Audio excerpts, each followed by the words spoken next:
Hola, mi nombre es Valentina. Durante 10 años, mi vida ha sido un internado suizo, un reloj perfecto, frío y predecible. Me enviaron allí para convertirme en una dama, para educarme lejos de mi hogar, lejos de Argentina, lejos de todo lo que era mío. Durante 10 años he sido la heredera cautiva de mis tutores, la poderosa familia Valverde. Ellos han pagado mis colegios, han diseñado mi futuro y me han recordado mi única obligación, la gratitud. Ahora, con casi 18 años, me reclaman. Vuelvo a Rosario, a una mansión que no recuerdo, a una familia que apenas conozco. Vuelvo para cumplir mi destino. Casarme con Federico Valverde, su hijo adoptivo, un hombre al que no amo, un hombre al que apenas he visto. Mi vida está escrita, firmada y sellada por ellos. Creen que soy su posesión más valiosa. Una muñeca de porcelana educada para obedecer.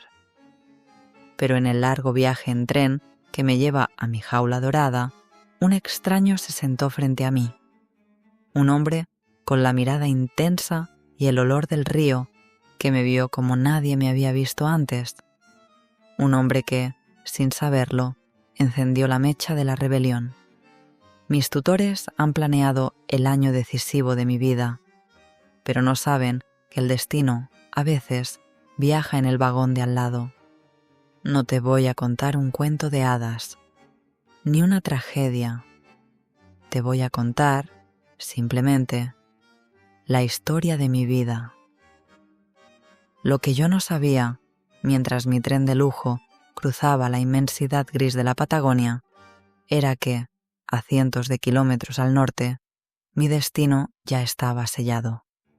No sabía que en ese preciso instante, en la ciudad a la que me dirigía, se estaba decidiendo el precio final de mi vida. Supe mucho después, cuando las máscaras cayeron y la farsa reventó, lo que había ocurrido esa mañana en la mansión de los Valverde. Natalia Valverde contemplaba la inmensidad marrón y plateada del río Paraná desde el ventanal blindado de su mansión. La casa, un palacete de estilo francés atrincherado en la zona más exclusiva de Rosario, era un testamento del poder de la familia. El sol de la mañana hacía brillar los setos perfectamente recortados, pero Natalia, mi tutora, no estaba en calma. Me la puedo imaginar perfectamente, elegante, con su vestido de lino blanco impecable y esa belleza suya, endurecida por años de control absoluto. «Ricardo, ¿me estás oyendo?», le diría a su marido, mi tutor, sin siquiera girarse. «Deja ya de mirar la cotización de la soja. Valentina llega en 2 días. Ricardo Valverde, el hombre que había controlado cada aspecto de mi vida desde que morí para el mundo y me convertí en su pupila, seguramente ni levantó la vista de su tablet». «Te oigo, Natalia». «¿Y qué? ¿Está todo preparado?» La directora del internado suizo ha confirmado el aterrizaje en Ezeiza y el enlace con el tren. Llega el jueves. «Eso no es lo que me preocupa», insistiría ella. «Me preocupa el tiempo. Faltan 3 meses para que cumpla 18 años. 3 meses para que pueda tocar legalmente su fortuna. Y la boda con Federico debe estar cerrada antes de eso. Federico, su hijo, mi prometido, el hombre al que apenas conocía, pero al que estaba destinada por gratitud. Ricardo, me contaron, se habría levantado entonces, rodeando su escritorio de caoba, un depredador en su territorio. Está todo atado, mujer. Federico lo sabe, la propia Valentina lo sabe, es el plan. El plan era perfecto cuando Valentina era una niña de 8 años. Le habría rebatido Natalia, con ese matiz de veneno en su voz. Ahora es casi una mujer educada en Europa, que va a volver a una casa que no recuerda para casarse con un hombre que apenas conoce. «Federico es nuestro hijo. Federico es tu hijo adoptivo», le habría corregido ella. «Un hombre maravilloso, sí. Correcto. educado, tan apolíneo como una estatua griega, y exactamente igual de frío. ¿Crees que esa frialdad será suficiente para seducir a una heredera hormonal de 18 años que no ha visto un hombre en su vida? No necesito que la seduzca, habría zanjado él. Necesito que se case con ella. La fortuna de Valentina está ligada a esta familia, a nuestros negocios, a la expansión del astillero. Federico es el instrumento para que ese dinero no se fugue de nuestro control el día que cumpla 18. Ella lo entenderá. Ha sido educada para obedecer. La gratitud es una cadena mucho más fuerte que el deseo. Y ahí, mi tutora dijo la frase que se convertiría en la profecía de mi vida. La gratitud se rompe, Ricardo. El deseo no. El deseo lo arrasa todo. Solo espero que en ese tren no conozca a nadie que le enseñe la diferencia. 30 horas de viaje. 30 horas desde que había dejado el barco que me trajo de Europa y había embarcado en este tren que me llevaba hacia mi destino. Mi destino. Rosario, la familia Valverde, Federico. Apreté las manos contra la falda de mi traje de viaje, un conjunto caro y sobrio, elegido por Natalia Valverde y enviado a Suiza.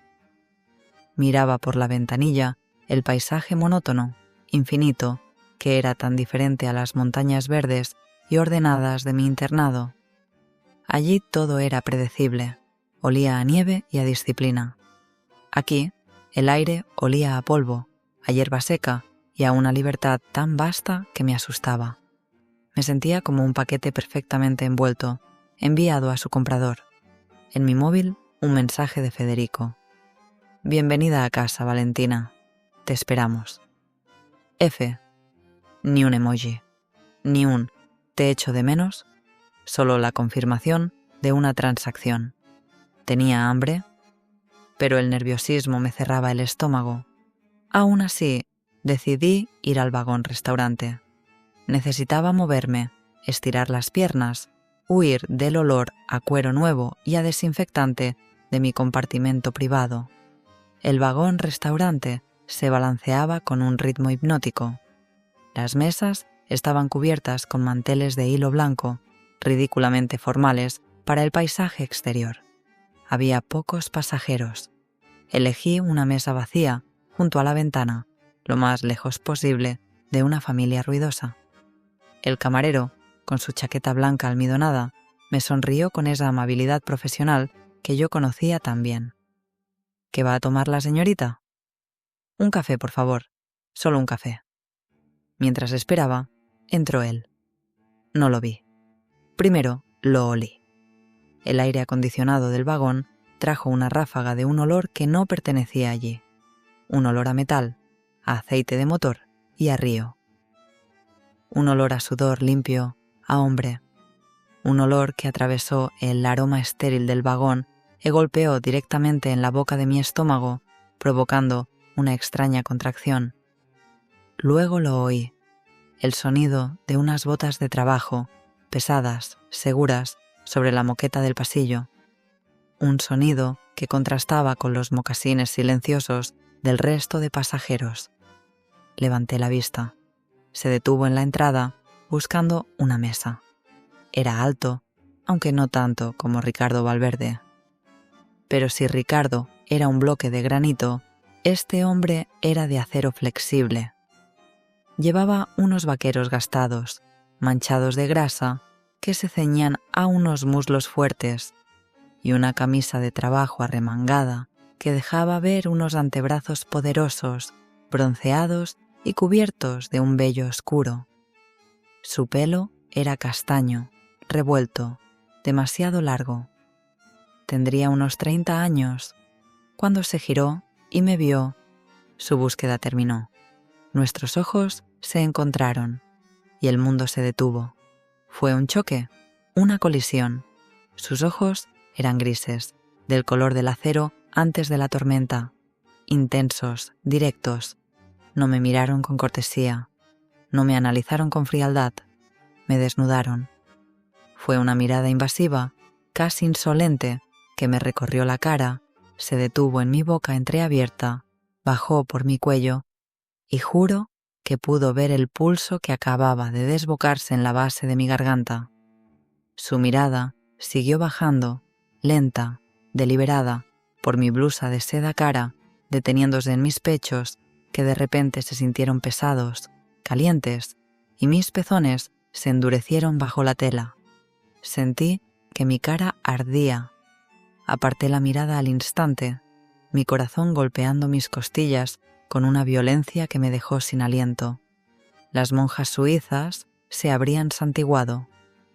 Estaba escandalizada, pero también, y esto era lo más aterrador, estaba viva, despierta. Pero él, en lugar de ignorarme, en lugar de sentir la vergüenza que yo sentía, caminó directamente hacia mi mesa. Se paró frente a mí. Yo mantenía la vista fija en el salero, pero era abrumadoramente consciente de él, de su altura, del calor que irradiaba su cuerpo, del olor a trabajo y a río que me envolvía. ¿Está ocupado?, preguntó. Su voz, grave, un poco ronca, con ese acento argentino que sonaba extrañamente musical, casi sensual. Yo no podía hablar. Mi garganta estaba seca.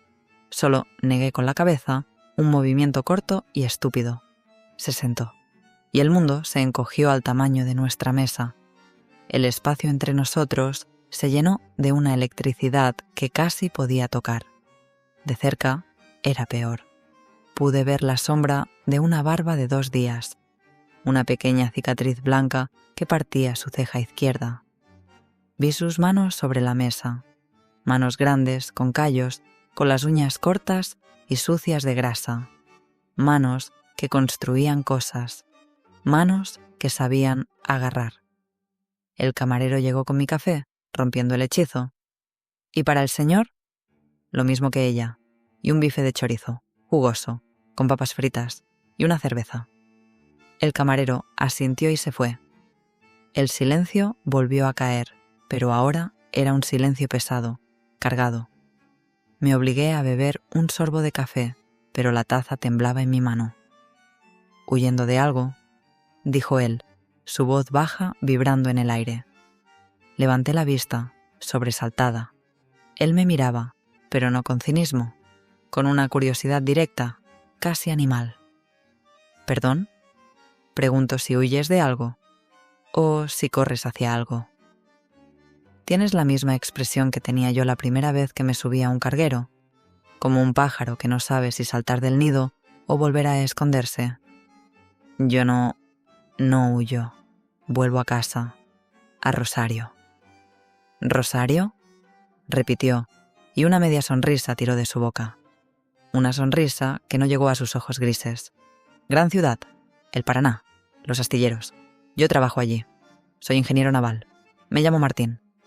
Me tendió la mano por encima de la mesa. Esa mano callosa, fuerte, sucia. Dudé un segundo. Era un gesto de una intimidad impensable. Miré su mano. Luego, lentamente, con una sensación de fatalidad, puse la mía, suave, pálida, cuidada, sobre la suya. El contacto fue una descarga eléctrica. Su piel era áspera, caliente. Sus dedos se cerraron sobre los míos, envolviéndolos por completo. Y entonces, su pulgar, con una intención deliberada, se movió, rozando la piel sensible de mi muñeca, justo donde latía mi pulso desbocado.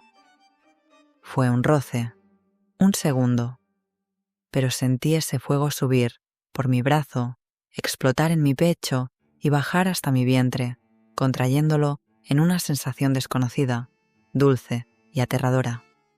Solté su mano como si quemara, tirando de ella hacia mi regazo. «Valentina», susurré, mi voz apenas audible. El camarero trajo su cerveza y su comida. Él empezó a comer con un apetito sano, sin ninguna de las florituras de los Valverde.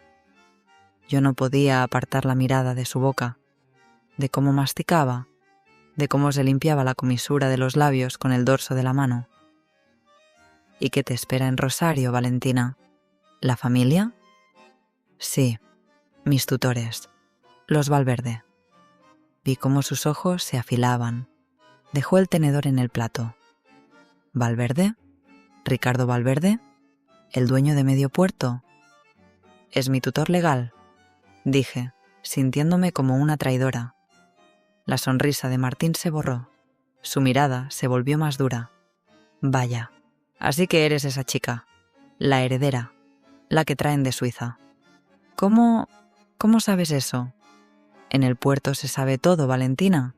Se sabe que Ricardo Valverde está moviendo cielo y tierra para casar a su hijo adoptivo con su pupila antes de que ella cumpla 18, para atar la fortuna. Me quedé helada. Un extraño, un obrero en un tren, sabía los detalles de mi vida, los detalles de mi jaula, el precio de mi gratitud. No sé de qué me habla, dije, agarrando mi bolso, dispuesta a huir. No te vayas, dijo él, su voz más suave, pero igual de intensa. No te estoy juzgando, solo estoy sorprendido. ¿Sorprendido de qué? Sus ojos grises me escanearon de nuevo, más lento esta vez, sin prisa. De que la heredera cautiva, dijo, usando la misma frase que yo había pensado, parezca un pájaro a punto de echar a volar. Tienes los ojos más asustados que he visto en mi vida, y hueles a colegio caro y a jabón de lavanda. Me levanté de golpe, mi silla chirriando. La humillación y una extraña excitación luchaban dentro de mí. «Usted no sabe nada de mí, es un insolente». Él se levantó también, poniéndose a mi altura, se plantó frente a mí, bloqueando mi salida. Estábamos demasiado cerca. Podía sentir el calor de su cuerpo, oler el sudor de su trabajo, la cerveza en su aliento. Me obligó a echar la cabeza hacia atrás para mirarle. Tienes razón, no sé nada, solo sé lo que veo. Y veo a una mujer a la que van a meter en una jaula de oro. ¿Es mi familia? ¿Me han dado todo? ¿Todo?, me interrumpió, su voz bajando a un gruñido ronco que me hizo temblar. ¿Te han dado la opción de elegir? ¿Alguna vez, Valentina, has elegido algo por ti misma? Me quedé sin respiración. Su cercanía era una amenaza y una promesa. Déjeme pasar. Martín me sostuvo la mirada un segundo más. Un segundo que duró una eternidad. Luego, lentamente, dio un paso a un lado. Salí del vagón restaurante casi corriendo. Me encerré en mi compartimento, echando el cerrojo. Me apoyé contra la puerta, temblando de pies a cabeza. Era un grosero, un atrevido, un obrero que no sabía cuál era su lugar. Pero mientras el tren nos acercaba más y más a Rosario, a mi boda, a Federico, me llevé la mano a la muñeca. Aún podía sentir el fuego del roce de su pulgar y, por primera vez en mi vida, no podía quitarme de la piel el recuerdo del contacto de un extraño. El resto del viaje en tren fue una tortura. No una tortura de incomodidad, sino de sobreestimulación. Me encerré en mi compartimento, pero no podía huir de mí misma. El cerrojo de la puerta me hacía sentir segura, pero también ridículamente consciente de mi propio cuerpo. Me senté en el asiento de terciopelo, pero mi piel se sentía eléctrica, hipersensible. Podía sentir la tela de mi blusa de seda rozando mis pezones, que seguían duros y doloridos, como si la mirada de ese hombre, Martín, los hubiera despertado de un sueño de 10 años.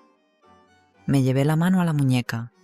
La piel donde su pulgar áspero me había rozado estaba roja. Me ardía. Froté el lugar, intentando borrar la sensación, pero era inútil.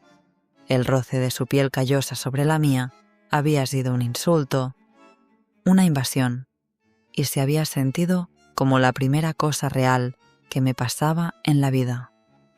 Cerré los ojos, intentando invocar la imagen de Federico, mi prometido, el hombre al que iba a ver. Me esforcé por recordar su cara de las fotos que Natalia Valverde me enviaba a Suiza. Una cara perfecta, rubia, de mandíbula cuadrada y ojos azules. Un príncipe de hielo. Pero la imagen no se mantenía, se deshacía y en su lugar aparecía el rostro de Martín, sus ojos grises, intensos, la pequeña cicatriz en su ceja, el olor a metal y a río. Llegué a Rosario sintiéndome sucia y, por primera vez, viva. La estación de tren, Rosario Norte, era un caos de ruido, calor y gente. El aire era húmedo, pegajoso, cargado con el olor del río Paraná, un olor a agua dulce, a pescado y a combustible diésel. Era lo opuesto a la atmósfera estéril y alpina de mi internado, y en mitad de ese caos los vi. Eran un faro de orden y frialdad. Ricardo Valverde, mi tutor, con su traje de lino gris, imponente, su pelo plateado perfectamente peinado. A su lado, Natalia, su esposa, con unas gafas de sol enormes que la hacían parecer una estrella de cine de una época pasada, su sonrisa de anfitriona firmemente en su sitio. Y entre ellos, Federico. Mi corazón dio un vuelco, pero no de emoción, de pánico. Era él. Era el hombre de las fotos, pero 1000 veces más perfecto y 1000 veces más frío. Era alto, rubio, con una belleza apolínea que parecía esculpida en mármol. Llevaba una camisa blanca, impoluta, y pantalones claros. No sudaba, no parecía afectado por el calor ni por la multitud. Era una estatua. Mientras Ricardo Valverde daba órdenes secas a un mozo para que recogiera mi equipaje, Federico se acercó a mí. «Valentina», dijo. Su voz era exactamente como la había imaginado. Educada, clara, con un acento argentino casi imperceptible, neutralizado por años en colegios de élite. Se inclinó y depositó un beso en mi mejilla. Fue un beso que no fue un beso. Fue un roce. Sus labios estaban secos, frescos. Olía a una colonia carísima, cítrica y limpia. A jabón. «Bienvenida a casa», dijo, sonriendo con una perfección que no llegó a sus ojos azules. «Gracias, Federico. Estás pálida». El viaje debió ser agotador. Su mano se posó en la parte baja de mi espalda. No fue una caricia. Fue un gesto de posesión. Un gesto para guiarme, para conducirme. Me estremecí, pero no de deseo, de frío. Su mano, a través de la seda de mi blusa, se sentía como un peso muerto, no como una conexión.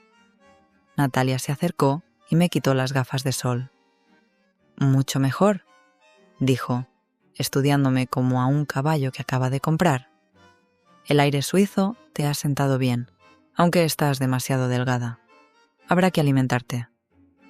«Madre, por favor», dijo Federico con un deje de impaciencia. «Solo digo la verdad. Tenemos 3 meses para la boda y debe estar perfecta».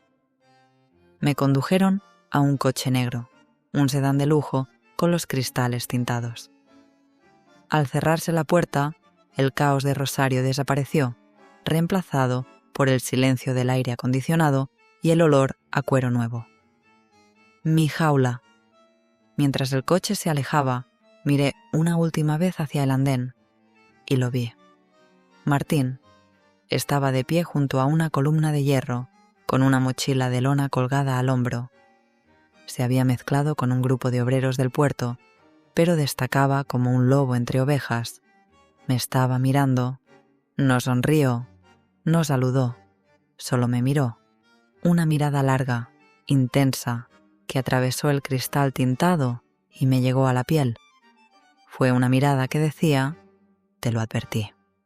Luego se dio la vuelta y desapareció entre la multitud, caminando con ese paso seguro y pesado hacia el río, hacia su mundo de metal y trabajo. Me recliné en el asiento, cerrando los ojos. Mi prometido, el hombre perfecto, estaba sentado a mi lado, hablando de la agenda de la semana. Y yo solo podía pensar en el ingeniero naval insolente cuyas manos sucias habían despertado mi cuerpo. La mansión de los Valverde en el Boulevard Oroño era una fortaleza de buen gusto. mármol traído de Italia, maderas oscuras, cuadros de pintores europeos y un silencio que zumbaba en los oídos. Olía a cera de abeja y a lirios frescos, un olor tan controlado que resultaba asfixiante. «Esta será tu ala de la casa», me dijo Natalia, guiándome por un pasillo alfombrado. Federico duerme en el ala oeste. Creemos en la tradición, hasta la boda. Mi dormitorio era gigantesco, más grande que el refectorio del internado. Tenía una cama con dosel, un escritorio antiguo y un balcón que daba a un jardín geométrico. Era precioso, y no tenía nada que ver conmigo. «Desempaca. La cena es a las 9. «¿Formal?», dijo Natalia y se fue. Me quedé sola en esa habitación inmensa. Sobre la cama había un itinerario impreso en papel grueso. Agenda de bienvenida y compromiso de Valentina. Las próximas semanas estaban detalladas al minuto. Pruebas de vestido, cenas con socios de Ricardo, reuniones con el organizador de la boda, clases de tango. Clases de tango. La ironía me hizo soltar una risa seca. Me iban a enseñar a fingir la pasión. Me di una ducha en el baño de mármol, usando jabones que olían a hierbas caras, intentando borrar el polvo del tren, el olor a metal de Martín, el sudor del miedo. Pero era inútil. Me puse uno de los vestidos que Natalia me había enviado a Suiza, una pieza de seda azul marino, discreta, elegante, sin escote. La perfecta muñeca. La cena fue un suplicio. Ricardo Valverde, sentado a la cabecera de una mesa larguísima, no habló conmigo, habló sobre mí. La fusión de los astilleros de Martín con la fortuna de Valentina nos permitirá expandirnos al mercado brasileño, decía a Federico mientras cortaba su asado con precisión quirúrgica. Tu matrimonio, Federico, no es solo un asunto familiar, es un movimiento estratégico. ¿Martín? ¿Había dicho Martín? Mi corazón dio un salto. ¿Astilleros de Martín? Pregunté, mi voz sonando extraña en el silencio. Ricardo me miró, sorprendido de que hubiera hablado. Sí, el astillero naval que colinda con el nuestro, el de Martín Acero. Un ingeniero brillante, pero un pésimo hombre de negocios. Estamos en proceso de absorberlo. ¿Por qué? Por nada, dije, bajando la mirada. Creí oír un nombre conocido. Federico me observaba desde el otro lado de la mesa. Sus ojos azules eran hermosos, pero vacíos. No había celos ni curiosidad, solo cálculo. Mi prometido trabaja en un astillero, dije, intentando conectar con él. Federico supervisa el astillero, Valentina, corrigió Natalia. No se ensucia las manos. La imagen de las manos de Martín, callosas y manchadas de grasa, apareció en mi mente. Sentí un calor repentino en el vientre. Después de la cena, Federico me interceptó en el camino a la terraza. «Paseemos», dijo. De nuevo, no era una pregunta. Salimos a la noche cálida de Rosario. El aire olía a jazmín, un aroma dulce, casi empalagoso. La luna se reflejaba en la piscina. «¿Estás nerviosa?», afirmó él, parándose frente a mí. «Es todo muy abrumador. La casa, el viaje». «Es normal», me tranquilizó, aunque su voz no tenía calidez. «Te acostumbrarás. Eres inteligente. Mi madre dice que tienes una educación exquisita». «Federico, nosotros apenas nos conocemos». Él sonrió, esa sonrisa perfecta de mármol. «¿Nos conocemos lo suficiente? Nuestros intereses están alineados. Esta unión será muy beneficiosa para ambos. Tú tendrás la protección y el prestigio del apellido Valverde. Y nosotros, bueno, aseguraremos tu patrimonio. Es un buen acuerdo. Unión. Acuerdo. Patrimonio». No usaba palabras como amor, pasión o felicidad. «Supongo que esto también es parte del acuerdo», dijo, y se inclinó hacia mí. Se iba a cumplir el protocolo. Mi primer beso, el beso de mi prometido. Cerré los ojos, tensa, preparándome para el impacto. Esperaba sentir algo, cualquier cosa, repulsión quizás, pero no sentí nada. Sus labios rozaron los míos. Fue un beso seco, técnico, increíblemente suave. Un roce de dos superficies pulidas. No había calor, no había invasión, no había deseo. Duró exactamente 3 segundos y luego se apartó. Olía a menta y a vino caro. «Descansa, Valentina», dijo, tan impasible como si acabara de cerrar un trato. «Mañana empieza el trabajo. Tienes prueba de vestido a las 10». Se dio media vuelta y entró en la casa. Me quedé sola en la terraza, temblando. El beso de Federico, mi prometido, no me había hecho sentir absolutamente nada. Fue como besar a mi tutor. Subí a mi habitación, a mi cama de seda, a mi jaula de oro. Me asomé al balcón, mirando la oscuridad en dirección al río, hacia el puerto. Me llevé la mano a la muñeca, al lugar que Martín había tocado. La piel ya no estaba roja, pero si cerraba los ojos, aún podía sentir el calor abrasador de su pulgar calloso, el olor a metal y a río, y la vibración de su voz ronca preguntándome si alguna vez había elegido algo por mí misma. El beso de Federico había sido un sello de propiedad, pero el roce de Martín había sido una llave. Los días que siguieron se convirtieron en una niebla de lujo y sonrisas falsas. Mi vida se regía por la agenda de compromiso que Natalia Valverde había preparado. Era una vida de pruebas de vestuario, cenas con socios de negocios de Ricardo y lecciones de protocolo. Era una vida diseñada para pulirme, para convertirme en la joya perfecta que exhibirían en el brazo de Federico. Me sentía como una muñeca de porcelana, vestida y desvestida por manos extrañas. «El encaje de Bruselas es exquisito, querida», decía Natalia, pellizcando la seda de un vestido de novia que costaba más que el sueldo de un año de mi profesora de historia en Suiza. «Tienes una figura perfecta para él. Federico estará encantado». Federico, mi prometido. El hombre que me había dado ese beso técnico, ese roce de labios fríos que no había logrado borrar el calor del pulgar de Martín en mi muñeca. Federico era la personificación de la cortesía. Me traía flores, rosas blancas, siempre blancas, sin olor. Me abría la puerta del coche. Me preguntaba por mi día con el mismo interés con el que consultaría la bolsa. Era perfecto. Y esa perfección era un muro de hielo. Yo intentaba, de verdad que intentaba, encontrar al hombre detrás de la estatua. Buscaba un destello en sus ojos azules, una grieta en su fachada de mármol. «¿Eres feliz aquí, Federico?», le pregunté una tarde, mientras tomábamos un té helado en la terraza, rodeados del olor empalagoso de los jazmines. Él me miró, genuinamente sorprendido por la pregunta. «¿Feliz?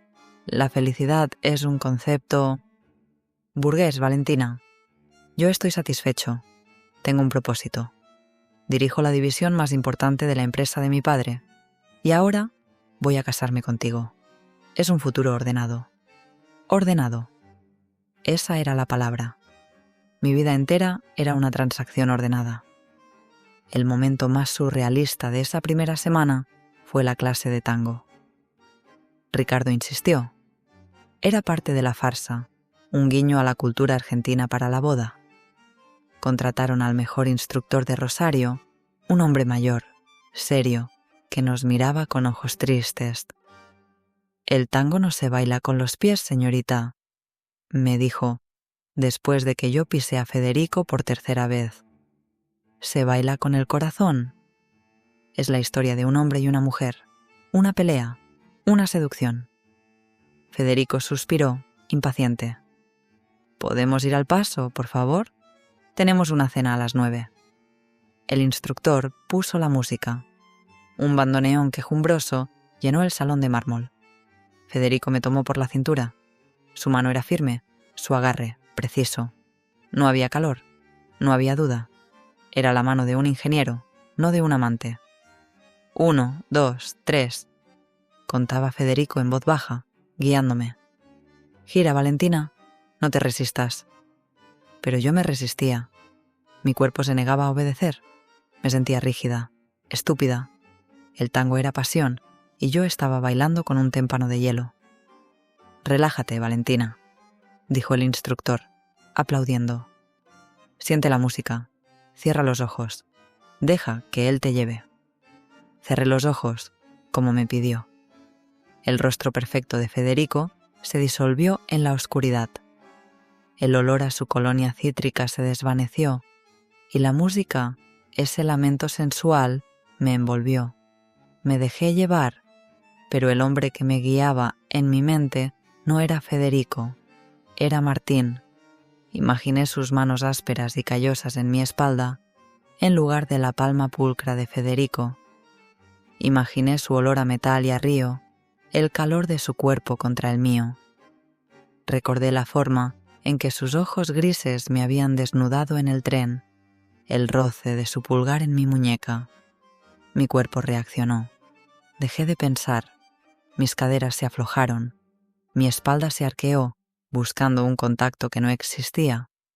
Me pegué al cuerpo de Federico, pero no era a él a quien buscaba. Era el fantasma de un extraño. ¡Eso es!, gritó el instructor, entusiasmado. ¡Eso es tango! ¡Pasión! ¡Fuego! Sentí un gemido ahogado nacer en mi garganta. Mis dedos, que habían estado apoyados rígidamente en el hombro de Federico, de repente se aferraron a él, buscando un anclaje. La música se detuvo. Abrí los ojos. Estaba sin aliento. Mi pecho subía y bajaba, mi piel perlada de sudor. Federico se había apartado de mí. Me miraba con una expresión de puro desagrado. ¿Qué demonios estabas haciendo?, siseó mientras el instructor revisaba sus notas. Yo estaba bailando. ¿Estabas haciendo el ridículo?, dijo. Su voz era hielo puro. Parecías vulgar. ¿Te estabas restregando contra mí? Concéntrate, Valentina. El paso es simple. No hay necesidad de toda esa histeria. Histeria. La palabra me golpeó como una bofetada. El calor que había sentido se congeló. Me quedé allí, humillada, mientras él se secaba el cuello con un pañuelo de lino. «Suficiente por hoy», le dijo al instructor. «Mi prometida está cansada por el viaje». Se fue del salón sin volver a mirarme. Me quedé sola, temblando de rabia y de una vergüenza que no entendía. Había liberado algo por un segundo, algo oscuro y real, y el hombre con el que iba a casarme lo había llamado vulgar. Esa noche supe que no podía respirar. La mansión, con su lujo y su silencio, me estaba asfixiando. La gratitud de la que hablaba Ricardo Valverde se sentía como una soga al cuello. Necesitaba aire, necesitaba huir. Al día siguiente rompí la agenda. Estaba programada una visita a la joyería para ver las alianzas, pero cuando el chofer me esperaba en la puerta, le dije que tenía dolor de cabeza. Natalia estaba en un almuerzo benéfico. Ricardo en sus oficinas. Esperé a que el chofer se retirara y entonces salí. Salí por la puerta de servicio como una criada. Pedí un taxi desde mi móvil, una aplicación que las monjas suizas desaprobaban. «¿A dónde, señorita?», me preguntó el conductor. Mi corazón latía con fuerza. Era el primer acto de rebelión de mi vida. «Al puerto», dije, mi voz temblando. «¿Al puerto? ¿A la terminal de cruceros?» «No, a los astilleros, cerca del monumento a la bandera». El taxista me miró raro por el retrovisor, pero arrancó. Dejé atrás el Boulevard Oroño, sus árboles y sus palacetes. Cruzamos el centro y el paisaje cambió. El aire se volvió más pesado, Olía a combustible y a pescado. El río Paraná apareció, inmenso, marrón, lleno de buques de carga oxidados. Pagué al taxista y me bajé. El ruido era ensordecedor. El chirrido de metal contra metal, grúas moviéndose, gritos de hombres. Me sentí diminuta. Llevaba unos pantalones blancos y una blusa de seda. Era un canario en una mina de carbón. Caminé por la dársena, sintiendo las miradas de los trabajadores. Eran miradas curiosas, algunas descaradas. Me apreté el bolso contra el pecho. Vi el cartel gigantesco. Astilleros Valverde S.A. Y justo al lado, casi tragado por el edificio de Ricardo, había un complejo más pequeño, más viejo, oxidado por el río. El cartel, descolorido, decía: Astilleros Martín, el lugar que Ricardo Valverde quería devorar. ¿El lugar de Martín? Me quedé allí, sin saber qué hacer. ¿Qué diablos estaba haciendo? ¿Buscando al hombre que me había insultado en el tren? ¿Al hombre que me había tocado la muñeca y había incendiado mi cuerpo? Sí, exactamente eso. Lo busqué con la mirada. Y entonces lo vi. No estaba en una oficina. Estaba en el dique seco, subido a la estructura de un remolcador. Llevaba unos vaqueros manchados de grasa, el torso desnudo, brillante de sudor, bajo el sol implacable de Rosario. Solo llevaba una máscara de soldar cubriéndole la cara. Estaba trabajando. Observé, hipnotizada, cómo los músculos de su espalda y sus hombros se contraían con cada movimiento. El arco de soldadura escupía una luz azul brillante. Era todo lo opuesto a Federico. No era una estatua. Era fuego y metal. Era un hombre trabajando. Se detuvo como si sintiera mi mirada. Se levantó la máscara de soldar, pasándose un brazo por la frente sudada, dejando una mancha de grasa en su piel. Entrecerró los ojos grises contra la luz, mirándome. Me vio. Vi la sorpresa en su rostro, seguida de algo más, una irritación oscura. Bajó de la estructura con una agilidad que me dejó sin aliento. Agarró una camisa de trabajo sucia de un gancho y se la puso sin abrochar. Mientras caminaba hacia mí, se detuvo a 1 metro de distancia. El olor a sudor, a ozono de la soldadura y a río me golpeó con toda su fuerza. Era un olor abrumadoramente masculino. ¿Te perdiste, pajarito?, dijo, su voz ronca por encima del ruido de la maquinaria. Yo estaba paseando. Quería ver el monumento a la bandera. Él soltó una carcajada seca, sin humor. El monumento está a 2 kilómetros al sur, Valentina. Esto es el puerto, mi puerto, el mundo real. Ya veo. No ves, dijo, su mirada gris recorriéndome, deteniéndose en mi ropa impoluta con una especie de desprecio divertido. No ves nada. ¿Qué haces aquí?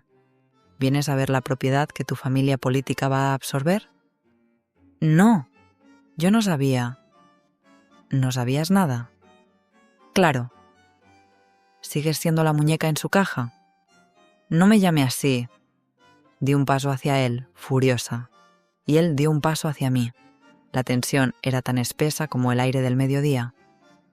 ¿Entonces qué eres?, me retó, su voz bajando. ¿Eres la prometida obediente que baila tango como una muerta? ¿O eres la mujer que me miraba en el tren como si quisiera que la devoraran? Es usted un insolente. Y tú eres una mentirosa. Estaba demasiado cerca. Podías sentir el calor que irradiaba su piel sudada. Te mientes a ti misma. Hueles a jabón caro, pero tus ojos gritan que quieres ensuciarte. Levantó la mano.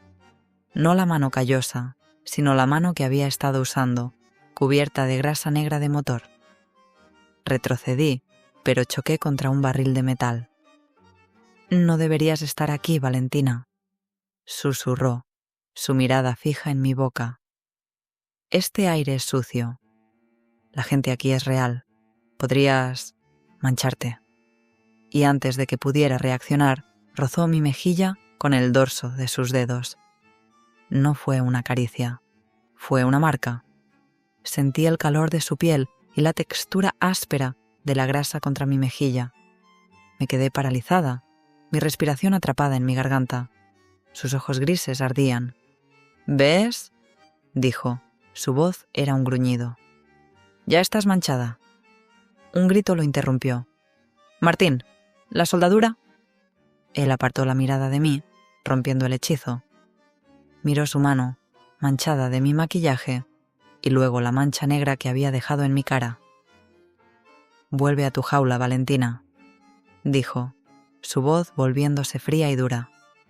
«Y lávate la cara. No vaya a ser que tu prometido note que has estado jugando en el barro». Se dio media vuelta y volvió a su trabajo, dejándome allí, temblando, con el corazón en la garganta y la marca de su mano ardiendo en mi piel. Salí corriendo del astillero, buscando un taxi, huyendo de él. Pero mientras me alejaba, me llevé la mano a la mejilla, toqué la grasa, olía a él y, Dios me perdonara, no quería limpiármela. Volví a la mansión en un taxi que olía a tabaco rancio, pero el único olor que yo percibía era el de la grasa de motor en mi cara. Subí a mi habitación por la escalera de servicio, rezando para que Natalia o Federico no me vieran. Entré en mi baño de mármol y me miré en el espejo. La marca. Era una mancha negra, sucia, insolente, sobre la palidez de mi mejilla. La prueba de mi huida, la firma de Martín. Me quedé mirándola, hipnotizada. Era fea, era sucia. Y era lo más real que me había pasado desde que había pisado Argentina. En lugar de limpiarla, la rocé con la yema de mis dedos. La grasa era fina, casi sedosa. Me manché los dedos y me los llevé a la nariz. Olía a él, a metal, a sudor, a río. Un olor a trabajo, un olor a hombre. Cerré los ojos y por un instante volví a estar en el astillero. Sentí el calor de su torso desnudo, la vibración de su voz ronca llamándome pajarito. Sentí la humillación y bajo ella una corriente oscura de pura, innegable, excitación. Él me había marcado, me había manchado deliberadamente, me había tratado como a una niña que juega donde no debe.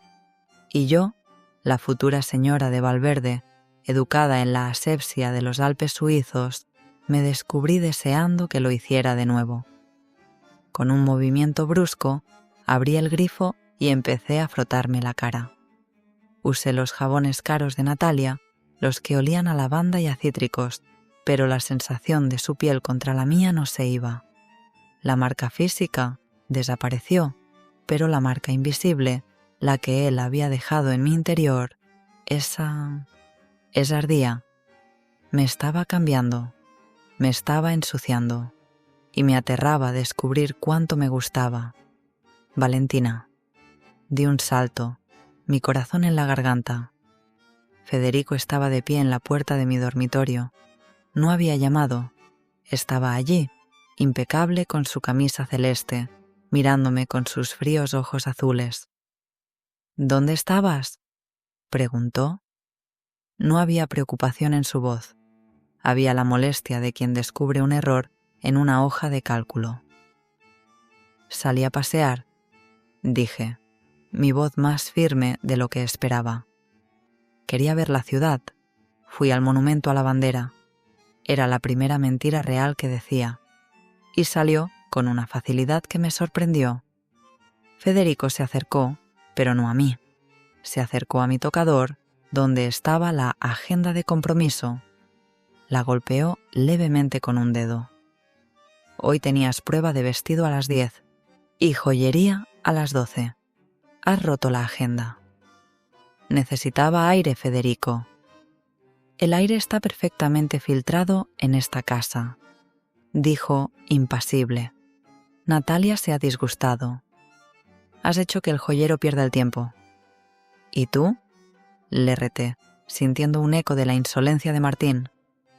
«¿Tú te has disgustado, Federico?». Él me miró, y por primera vez vi algo en sus ojos. No era pasión, era fastidio.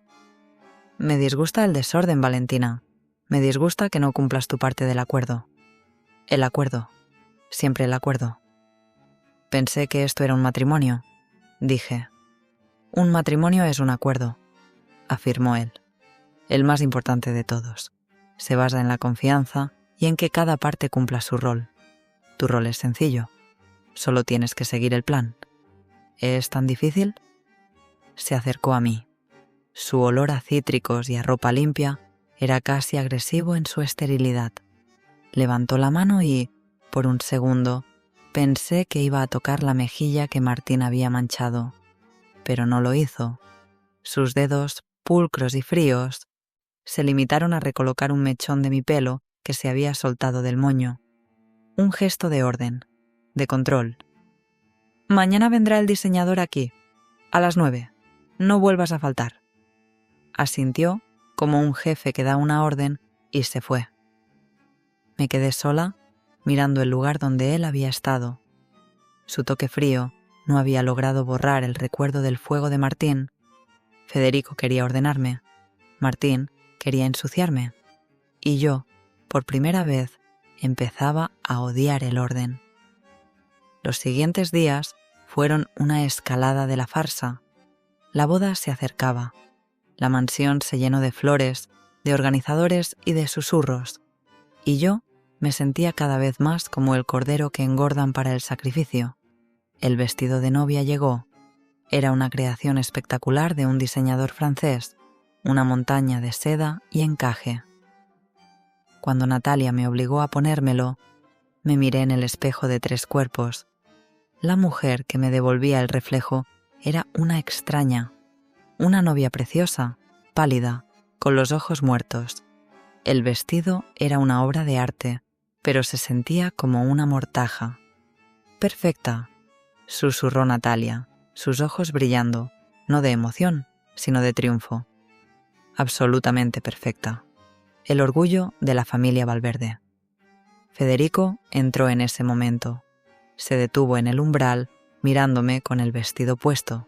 Su cara era una máscara de apreciación educada. «Es un vestido adecuado», dijo, asintiendo. «Estarás muy bien en las fotos». Se acercó y me dio su beso de protocolo en la frente. Sus labios fríos rozaron mi piel. En ese instante sentí un asco tan profundo, tan visceral, que tuve que aferrarme al pedestal. El olor a jabón de Federico se mezcló en mi cabeza con el olor a grasa de Martín. El tacto frío de sus labios contra el recuerdo del calor de su pulgar. Supe, en ese momento, que no podía hacerlo. No podía casarme con ese hombre. Esa noche, cuando la casa por fin quedó en silencio, hice algo impensable. Cogí el móvil que Ricardo me había dado, abrí el navegador y busqué Astilleros Martín, Rosario. Apareció una dirección y un nombre, Martín Acero. No dormí. Esperé a que el primer rayo de sol grisáceo se filtrara por mis cortinas de seda. Me quité el camisón de lujo y me puse los vaqueros que había usado para el viaje en tren, una camiseta oscura y zapatillas. Bajé por la escalera de servicio. Salí a la calle desierta del Boulevard Oroño. El aire de la mañana era fresco, olía a río y a pan recién hecho. Caminé durante casi una hora, cruzando la ciudad dormida, siguiendo el mapa de mi móvil. Dejé atrás el lujo de los palacetes y me adentré en las calles del puerto. El astillero de Martín estaba en silencio, la maquinaria parada. Pero había una luz encendida en una pequeña oficina destartalada que colgaba sobre el dique seco. Subí la escalera exterior de metal. Mis pasos resonaban en el silencio. El óxido manchaba mis manos. Llegué a la puerta y dudé.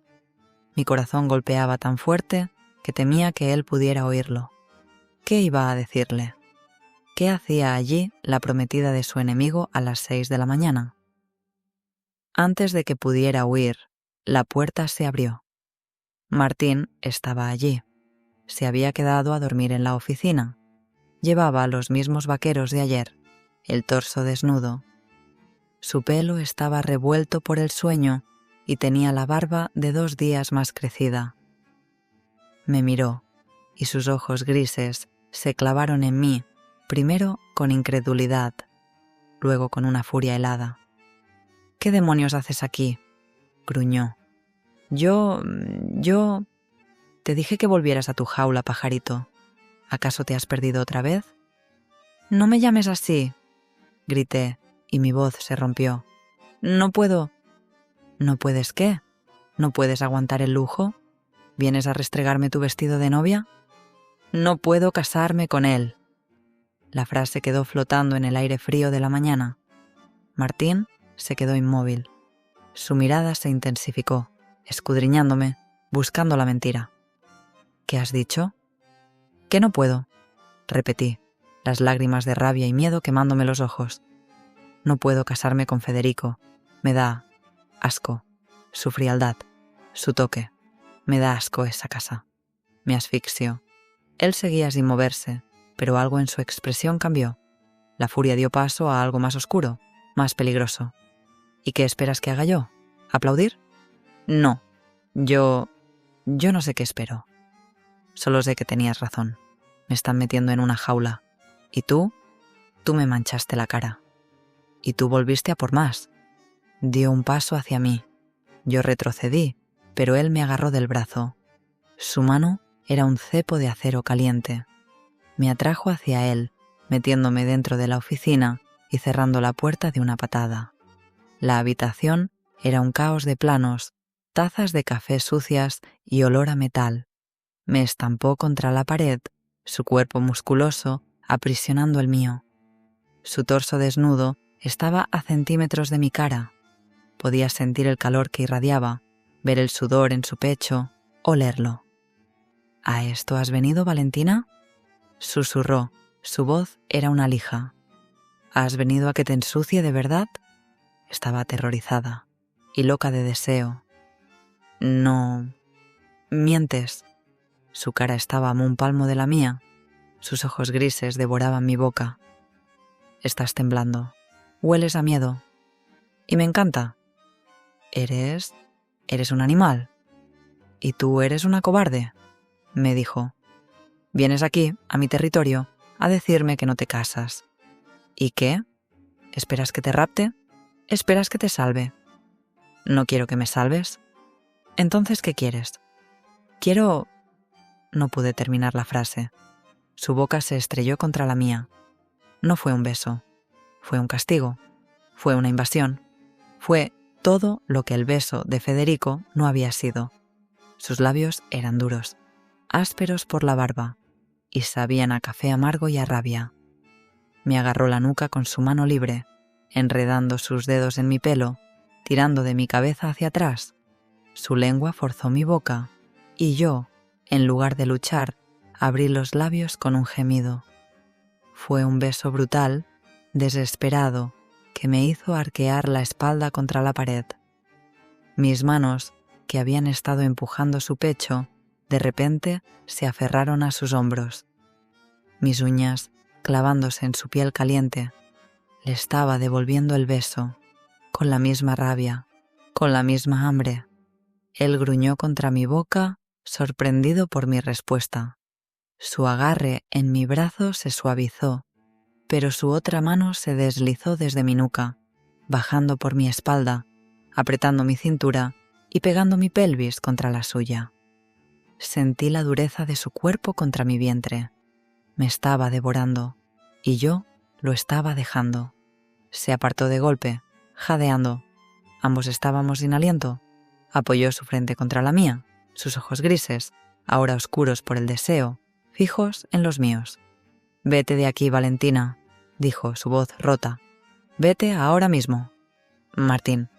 «Vete», me soltó, empujándome levemente. «No sabes en lo que te estás metiendo. Yo no soy Federico, yo no soy un príncipe de hielo». «Lo sé».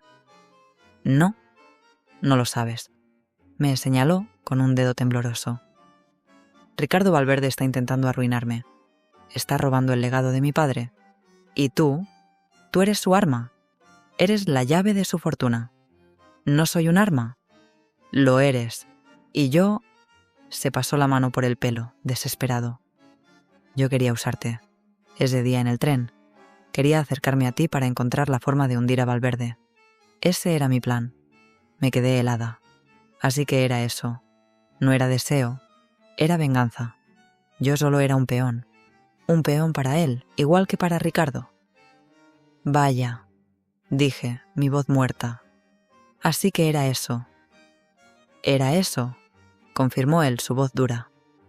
Pero entonces te viene el astillero, con esa mancha de grasa en tu cara de porcelana. Y ahora vienes aquí, a las 6 de la mañana, temblando, diciéndome que no puedes respirar. Y el plan se ha ido al infierno. Me cogió la cara entre sus manos ásperas. Eres el arma perfecta, Valentina. Y se me acaba de volver en contra. No sé qué significa eso. Significa que me das asco, porque eres una Valverde en todo, menos en el nombre. Y significa que no he podido pensar en otra cosa desde que te toqué la muñeca. Me dio un último beso, corto, duro, desesperado. La boda es en 3 días, ¿no? Asentí muda. Haz lo que tengas que hacer. Pero si decides no entrar en esa iglesia, búscame. Estaré en el puerto. Me abrió la puerta. Salí al amanecer de Rosario, con el sabor de su boca en la mía, el olor de su piel en mi ropa. Tenía 3 días. 3 días para elegir entre la jaula de oro y el caos del río. Volví a la mansión Valverde como una sonámbula, pero por dentro mi cuerpo era un campo de batalla. Me metí en mi baño de mármol y me miré en el espejo. Mis labios estaban hinchados, enrojecidos, casi magullados por la fuerza del beso de Martín. Mi pelo olía a metal y a su sudor. Él me había marcado, me había poseído con la boca y luego me había confesado que solo era un peón en su guerra personal contra Ricardo Valverde. Y yo estaba perdida, porque el peón se había enamorado del sabor de su enemigo. Los 3 días que siguieron hasta la boda fueron la actuación de mi vida. 3 días viviendo una mentira absoluta, con el eco de ese beso brutal ardiendo bajo mi piel. Me movía por la mansión de lujo, esa jaula de olores a cera y lirios, y todo lo que podía oler era el aroma a grasa de motor y a río de la oficina de Martín. Me senté a cenar con ellos, con Ricardo hablando de sus negocios y Natalia de la lista de invitados. Asentía, sonreía, la perfecta muñeca suiza, pero por dentro estaba gritando. «Estás radiante, Valentina», me dijo Federico esa misma noche, en la biblioteca. Se acercó a mí, con su perfección de estatua, y me tendió una copa de vino blanco. Su mano, de uñas pulcras y piel suave, rozó la mía. Pegué un respingo. El contacto de su piel, fría y seca, fue un shock. Mi cuerpo, que horas antes había estado pegado al torso desnudo y sudoroso de Martín, reaccionó con un rechazo visceral. Fue como tocar un pez muerto. «¿Qué te pasa?», preguntó, su ceño frunciéndose levemente. «Nada. Nervios. Por la boda». Mentí, retrocediendo un paso. «Es normal», dijo, dando un sorbo a su vino. «Es un gran paso, pero es lo correcto. Nuestro futuro está asegurado». Me miró. Juro que lo intentó. Intentó un gesto de afecto. Levantó su mano perfecta para acariciar mi mejilla. «No me toques». La palabra salió de mi boca antes de que pudiera pensarla. Fue un siseo. Federico se quedó helado, su mano en el aire. Sus ojos azules, normalmente vacíos, se llenaron de una fría confusión. «Estás histérica, Valentina, como el otro día en la clase de tango. No es propio de una dama». «Quizás no soy la dama que creéis», susurré. «Claro que lo eres», dijo, recuperando la compostura. «Has sido educada para ello. Ahora, si me disculpas, tengo que revisar los informes del puerto. Y se fue, dejándome sola, temblando de rabia. Me llevé la mano a los labios. Estaba sellada. El beso de Martín me había arruinado para cualquier otro hombre, especialmente para este. La víspera de la boda, la mansión era un caos de flores blancas, lirios, jazmines, rosas, un olor dulzón y pesado que llenaba cada rincón, como en un funeral de lujo. Mi vestido de novia colgaba de un maniquí en mi habitación, una montaña de seda y encaje que me miraba como una jaula abierta. Natalia entró sin llamar, como siempre. «Es perfecto, ¿verdad?», dijo, acariciando la tela. «Mañana serás la mujer más envidiada de Rosario. Serás una Valverde». «Ya lo soy», murmuré. «No, querida, mañana lo serás de verdad. Mañana tu fortuna y nuestro apellido serán uno solo. Tu tutor está muy orgulloso de ti». «¿Tu tutor?» «No, tu padre. No, nosotros. Siempre la transacción». Esa noche no dormí. Me senté junto a la ventana de mi habitación, mirando hacia el río, pensando en la promesa de Martín. «Si decides no entrar en esa iglesia, búscame». Pero, ¿qué significaba eso? ¿Huir de una jaula para meterme en otra? ¿En los brazos de un hombre que me había confesado que solo quería usarme para su venganza? ¿Un hombre que me había besado con rabia, no con amor? El miedo era un hielo en mi estómago, pero el recuerdo de su beso era un fuego que derretía el hielo. No sabía si Martín era mi salvador o mi perdición, solo sabía que era real, y en el mundo estéril de los Valverde yo estaba desesperada por algo real, aunque me destruyera. El día de la boda amaneció con un sol plomizo y una humedad que se pegaba a la piel. La capilla privada de la mansión Valverde estaba abarrotada. Era un espacio pequeño, opresivo, cubierto de pan de oro y terciopelo oscuro. El aire estaba tan cargado con el olor de los miles de lirios que me costaba respirar.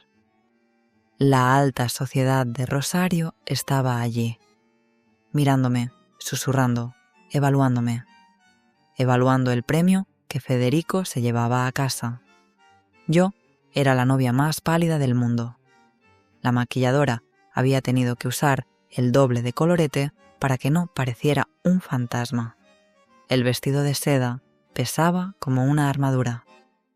«Es la hora, Valentina». Ricardo Valverde me ofreció su brazo. Su mano era dura, su sonrisa, un rictus de triunfo. «Estás preciosa, hija. Tu tía Mónica estaría orgullosa». La música del órgano empezó a sonar.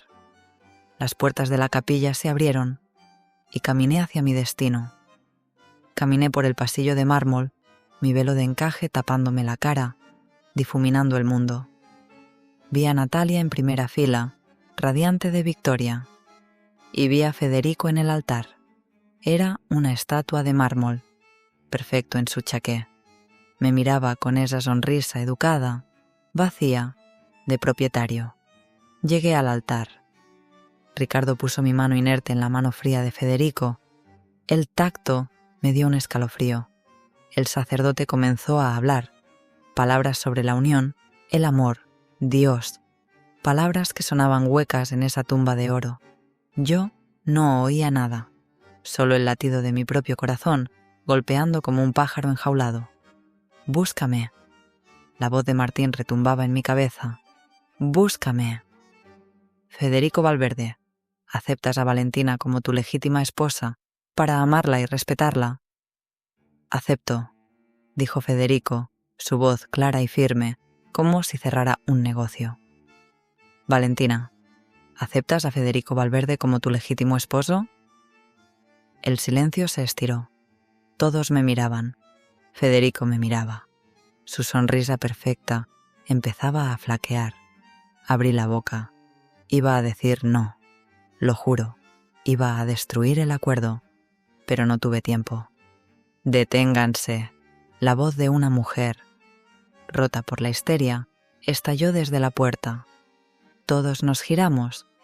Una mujer joven, que yo no había visto en mi vida, estaba de pie en la entrada, sostenida por los guardias de seguridad. Llevaba un vestido sencillo, su pelo revuelto, sus ojos enrojecidos por el llanto. Era Carla. «No puede casarse», gritó, luchando contra los guardias. «Federico, no puedes hacerme esto». Natalia Valverde se puso de pie de un salto. «¡Saquen a esa loca de aquí! ¡Seguridad!». «Federico es un fraude», siguió gritando Carla. «Es un mentiroso. Nos lo prometió». Federico estaba blanco, blanco como el mármol de su traje. Su máscara de perfección no se había roto, se había desintegrado, revelando el pánico puro que había debajo. «Federico», murmuré mirándolo. «Cállate», me siseó él, su voz temblando por primera vez. «Ricardo, haz algo». Ricardo Valverde estaba lívido de furia. «Él no puede casarse con nadie», chilló Carla y soltó la bomba que hizo estallar el mundo. «Porque es estéril. Es un secreto que tu familia compró, Federico, pero nunca podrás tener hijos, y me lo prometiste a mí». El silencio que siguió fue absoluto, un silencio de muerte. Natalia Valverde se desplomó en su banco. Yo me quedé allí, en el altar, mirando al hombre que se suponía que era mi marido. El hombre perfecto, roto. Y en ese segundo de caos absoluto, mis ojos volaron hacia la puerta. Él estaba allí. Martín. No se había colado. Había entrado como si fuera el dueño, de pie en el fondo de la capilla, con un traje oscuro que le quedaba extrañamente bien. No miraba el drama. Me miraba a mí. Sus ojos grises me atravesaron el velo. No sonreía. No me juzgaba. Solo me esperaba. Y en ese instante elegí. Elegí el caos. Elegí el río. Elegí la vida. Miré a Federico, que me miraba con ojos muertos y suplicantes. Miré a Ricardo, cuya cara era una máscara de odio. Y entonces agarré la falda de mi vestido de novia de miles de euros, me di la vuelta y corrí. Corrí por el pasillo, un relámpago blanco huyendo del altar. Los invitados gritaban. Natalia chillaba mi nombre. Pasé junto a Carla, que me miraba con los ojos desorbitados. Llegué a la puerta. Llegué a Martín. No me dijo nada. No me preguntó nada. Agarró mi mano, su mano callosa, fuerte, real, y tiró de mí. Salimos de la capilla, cruzamos el vestíbulo de mármol y salimos al sol de Rosario. Corrimos por el jardín perfecto, yo tropezando con mi propio vestido, él arrastrándome hacia la libertad. Oía los gritos de Ricardo a mis espaldas. «Seguridad, atrápenla». Llegamos a la verja. Una vieja camioneta todoterreno estaba aparcada en la calle, con el motor en marcha. Martín me abrió la puerta, me empujó dentro, sobre el asiento gastado, y saltó al volante. Arrancó, haciendo chillar las ruedas, justo cuando los guardias llegaban a la puerta. Me giré. Vi la mansión Valverde, mi jaula de oro, hacerse pequeña en la distancia. Estaba jadeando, tembando, cubierta de seda blanca y con el corazón a punto de estallar. Miré al hombre que conducía. Martín. Tenía la mandíbula apretada, sus ojos grises fijos en la carretera. Había escapado, pero sabía, mientras me aferraba al asiento, que mi huida solo acababa de empezar. Aquí termina la primera parte de la historia de Valentina. Mi huida solo acababa de empezar. Ahora, fugitiva de la familia más poderosa de Rosario y atada al hombre que juró destruirlos, tenía que descubrir la verdad sobre mi pasado y el secreto de la fortuna que querían robarme. La batalla por mi libertad y el descubrimiento del amor verdadero te esperan en la segunda parte de Rica y a la vez prisionera, que podrás ver en el próximo video de La historia de mi vida.